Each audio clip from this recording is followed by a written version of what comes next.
Nervous system में जो microglia का डिवीजन हुआ था सीएनएस और पीएनएस में, उसमें था astrocytes, oligodendrocytes, microglia, satellite cell, Schwann cell.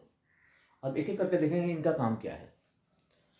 तो एस्ट्रोसाइट्स है, ये क्या होता है, नंबर में बहुत ज़्यादा होता है और साइज में भी बड़ा होगा, लार्जेस्ट होगा, मस्ट नंबरस होगा, न्यूक्रोग्लिया, और इसका काम क्या होगा, टू हेल्प मेक बीबीबी का नाम पूरा फुल फॉर्म होता है blood brain barrier. Blood brain barrier का काम होता है कि कोई भी ऐसा फॉरेन पार्टिकल्स हमारे ब्रेन के अंदर इंटर करने की कोशिश करेगा तो वो रोकेगा कौन, एस्ट्रोसाइट्स। नेक्स्ट है ओलिगोडेंड्रोसाइट्स। ये ओलिगोडेंड्रोसाइट्स का काम क्या होता है, it responsible for formation and maintenance of myelin sheet around the CNS axon. जो एक्सॉन के चारों तरफ से माइलाइन शीट था, यदि उसमें कोई डैमेज हो गया उसको मेंटेनेंस करने का काम करेगा ओलिगोडेंड्रोसाइट्स।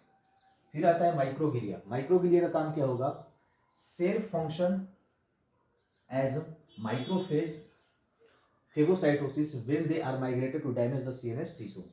यदि टिश्यू के अंदर कोई डैमेज हो गया, न्यूरॉन्स का डैमेज हो गया, उसका फॉर्मेशन करना, उसको डैमेज को हील करने का काम करेगा ये आपका माइक्रोग्लिया। माइक्रोग्लिया का काम ही क्या होता है, जो भी सीएनएस में एक्सॉन के डैमेज होगा उसको हील करने का काम करेगा। फिर आता है सेटल सेल। सेटल सेल का काम क्या होगा, it enclosing the cell body of the sensory nerves in the spinal ganglia. Spinal ganglia के सेल बॉडी को, जो सेंसरी बॉडी होती है, उनको इंक्लोजिंग करने का काम करता है सेटल सेल। और सेटल सेल का एक और काम होता है, ये काम करता है as a stem cell, stem cell जैसा काम करेगा। एंड इसका और एक काम होता है कि growth and development of the skeleton system. जो स्केलेटन सिस्टम होता है उसको ग्रोथ और डेवलपमेंट करने का भी काम करता है सेटेलाइट सेल। लास्ट में हमारे पास स्वान सेल। स्वान सेल का काम क्या होगा, form myelin sheet on the neurons of the PNS and support cell of the peripheral nerve.